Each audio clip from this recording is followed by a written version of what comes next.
Guys, nandito na naman sa Lakwat-Siro, Bisaya at magkukomento naman sa mga nangyayari sa ating lipunan, lalong-lalo na sa politika. Kumusta kayo guys? Sinsya na hindi na ako nakapag-upload ng mga videos ko kasi medyo busy lang ng konti.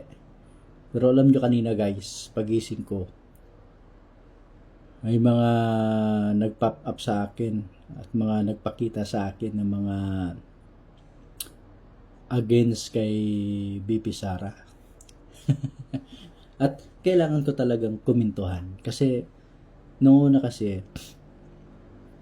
sabi nung iba meron daw paid vloggers, yung tawag nila na 1530. Pero actually ako ayaw kong maniwala sa ganon kasi wala naman tayong evidence. Pero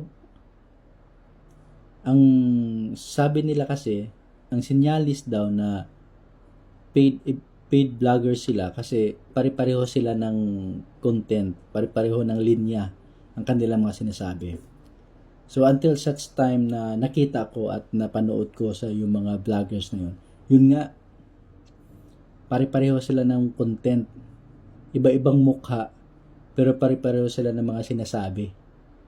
Tingnan nyo guys, ipakita ko sa inyo. Yan ang gusto namin malaman, Vice President Sara Duterte. Total, itong napatay sa AJK, nasa korte na yan, usapin.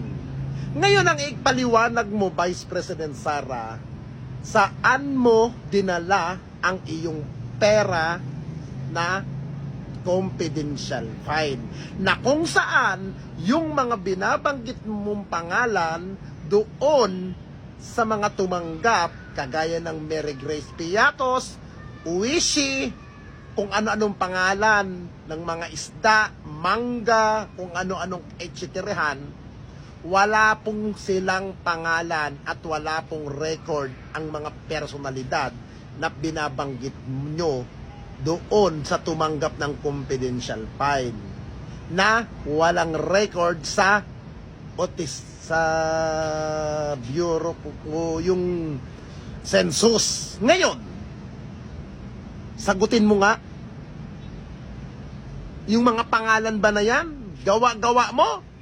O talagang wala naman talagang ganun pangalan at binulsa ba ang confidential fund at ngayon ay ginagastos na para sa pangdepensa kay dating Pangulong Duterte? Nagtatanong lamang. Shout out sa mga DDD supporters. Puro kayo bring back home PRRD. Pwede bang give it back the confidential fund naman? O, exchange give na lang. Bring back home PRRD, give it back the money.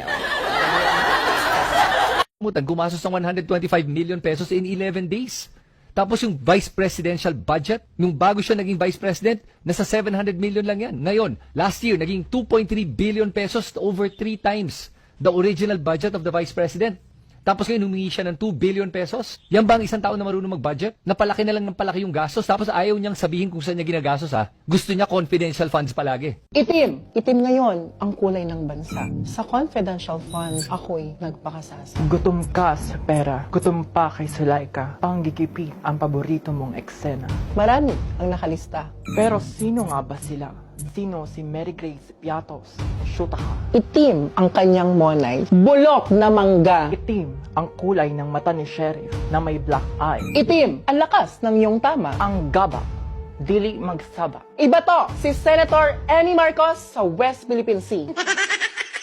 Sa atin kasi karapatan ng mga kabataan malaman kung saan niya ba dinala yung pera na yun. Dapat hindi yun confidential kasi dapat alam ng public kung saan niya dinadala yung pera na yon. And also, puro kasi kahihiyan yung dinala niya sa atin. Nakikita yun ng mga kabataan. And ayun na. Thank you. Wala akong nakikitang vice president dito sa ating bansa. Ngayon lang ako nakarinig na yung presidente, siya lang mag-isa ang kumikilos dito sa ating bansa. Oo. Totoo yan. Guys, kita nyo? Iba-ibang mukha, objective nila is yung confidential fund. Walang katapos ang confidential fund yun guys. Tsaka hinahanap pa nila yung si BP Sara, kung nasaan daw si BP Sara. Ewan ko kung alam nila or hindi nila alam o tanga-tangahan lang sila na ang function ng Vice President is pangunahing function niya is maghintay lang kung kailan mamatay ang Pangulo. Ganun lang yung function niya, di ba? Maliban lang kung bibigyan siya ng posisyon sa isang departamento, yan, magkaroon siya ng function, kailangan niya magiging visible sa taong bayan. Kasi meron siyang obligasyon sa isang departamento. Di ba? Pero kung wala ka namang pinanghawakan na departamento, so, di mo na kailangan magpasikat dyan, nagagawa ka pa ng kung kanong kaanik-anikan dyan para kunwari meron kang project. Ano yan, kompetensyahan mo pa yung Pangulo ng bansa? Hindi na, di ba? Kasi lahat ng mga proyekto na bansa is under yan siya sa pamumunuan ng Pangulo, Executive Department. So, ang Vice Presidente, kahit na magbakasyon yan sa buong buhay niya, magpakita lang yan siya once in a blue moon, kailangan nga siya protektahan kasi siya yung second highest official of the land di ba? So, walang nangyari na masama sa Pangulo, at least na-preserve siya, napangalagaan siya, para at least anytime, ready na siya mag-take over. Di ba? So, ngayon, hahanapin nyo si Vice Presidente. Kaya nga, spare tire lang siya, di ba? Kung ma-flat yung isang gulong, automatic, meron siya kaagad.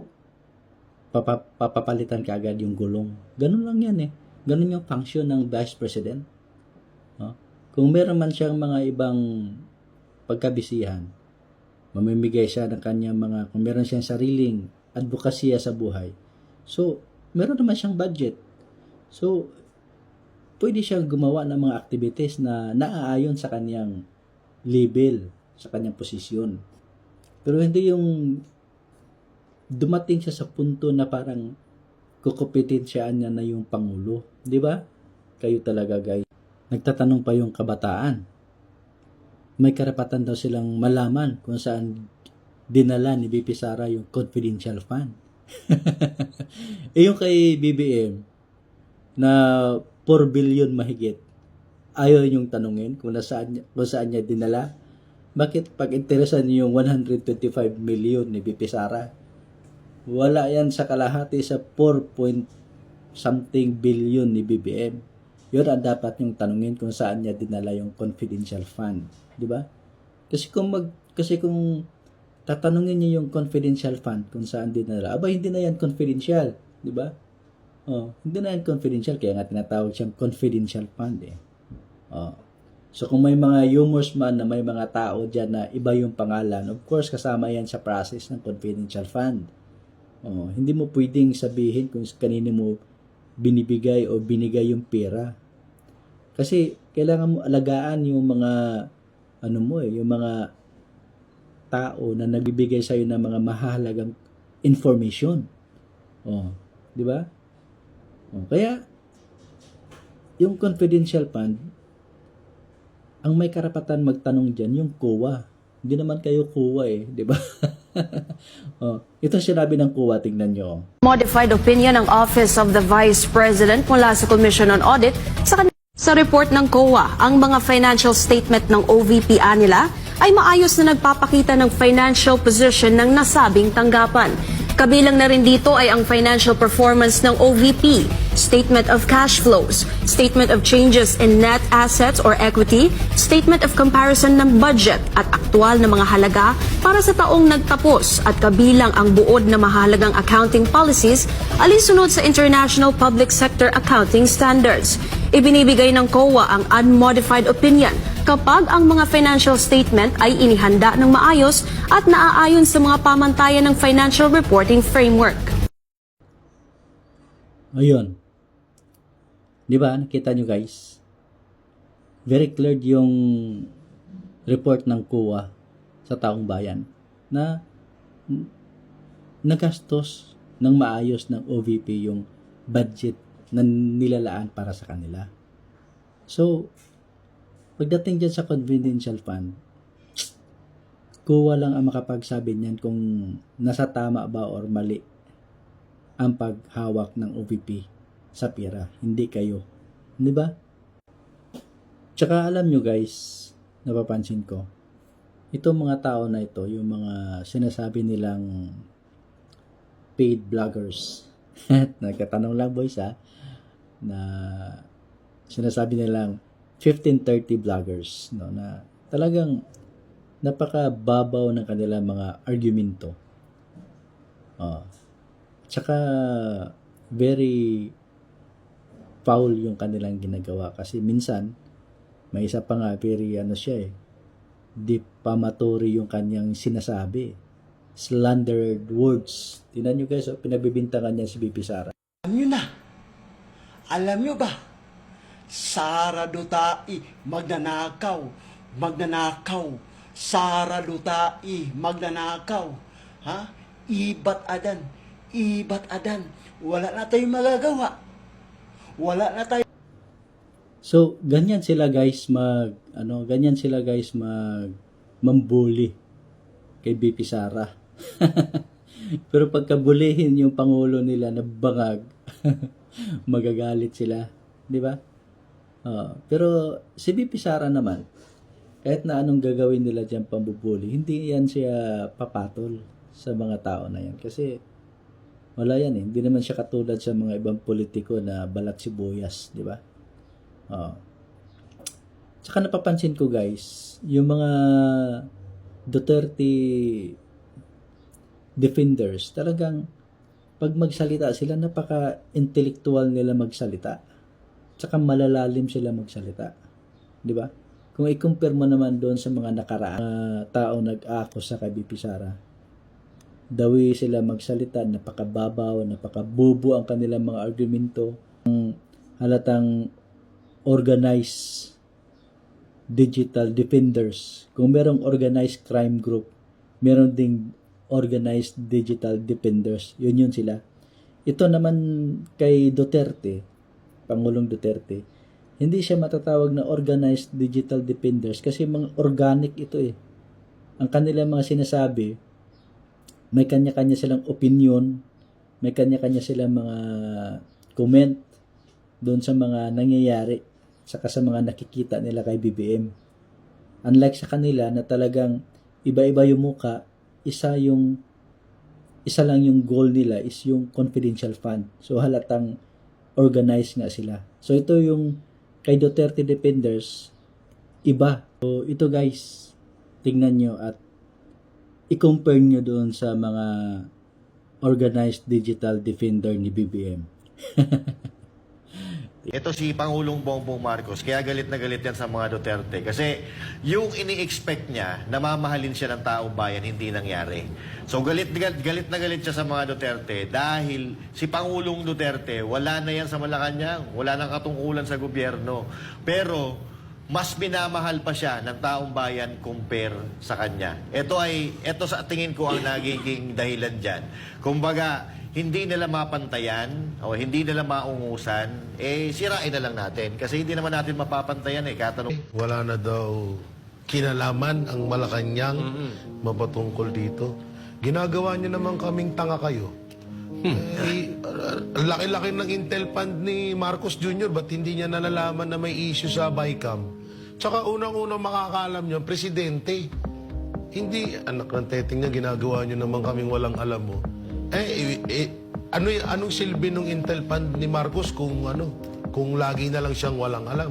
Ano yan, kada mabibisto kayo, sa kasinungalingan nyo, sasabihin nyo wala kayong alam? Wala pala kayong alam. Yan sinabi ni Marcos na sinungaling si PRRD. Doon pa nga lang halatang siya ang walang alam talaga. Correct. Hindi, sorry ito yung mga kandidato niya. Ang sinabi nitong kumag na ito, wala sa kanila ang kasabwat sa pagbubulsa ng sako-sakong pera. Putang ina nyo. Walang kasabwat sa pagbubulsa ng sako-sakong pera. Ayan yung balita ng Inquirer. Si Lapid daw, di umano, 20 million. Went to questionable projects in 4 towns. Ayan naman si Bong Revilla. 5 taon daw na 5 years on. court yet to collect 124 million doon daw sa kanyang pork barrel scam. Although, nakalabas na itong mamang ito at not guilty na siya, pero may iskandalo pa din. Hindi ko sinasakyan tong balita na ito dahil nakukornihan po ako dito. Isipin mo, anong i-spy sa atin ng Chinese? anong maiita nila? Ang layo na ba natin sa katotohanan? Nakita nyo na ba ang China at ang Pilipinas? Dapat nga matuto pa tayo sa kanila. Hindi pagiging pro-China. Pero tingnan nyo naman ang development ng China compared sa atin, tapos mag-i-spy sila dito. Anong matututunan? Alam mo, this is a cheap shot. Again, trial by publicity para pagtakpan. Huwag po nating hahayaan ang mga issue na pagtakpan yung totoong issue, which is the blind items. We are common citizens, but we are not stupid. How can you cite me in contempt if I am just concerned sa pera ng bayan? Doon tayo sa pantay ang laban, hindi yung... Kaya hindi natin itong pwedeng iwanan si Digong. Dahil tayo ang may kagagawan kung bakit si Digong ginawa niya ang kanyang ginawa. We needed him to resolve that crisis for us. He did it. And he said na he doesn't care if he's going to rot in hell. We rewarded him with a mandate, overwhelming mandate. Kaya huwag tayong mapagod. So, kita nyo guys, yung digital defender ni BBM at saka yung mga kay Duterte. Kay BBM, nagsalita sila based sa kanila mga hinala. Humors lang, chismis, ganon. Wala man lang prueba, di ba? Pero kay Duterte, nagsasalita sila based by the evidence. Yung mga ebidensya, di ba? Talagang well research, no? Talagang nagre-research sila.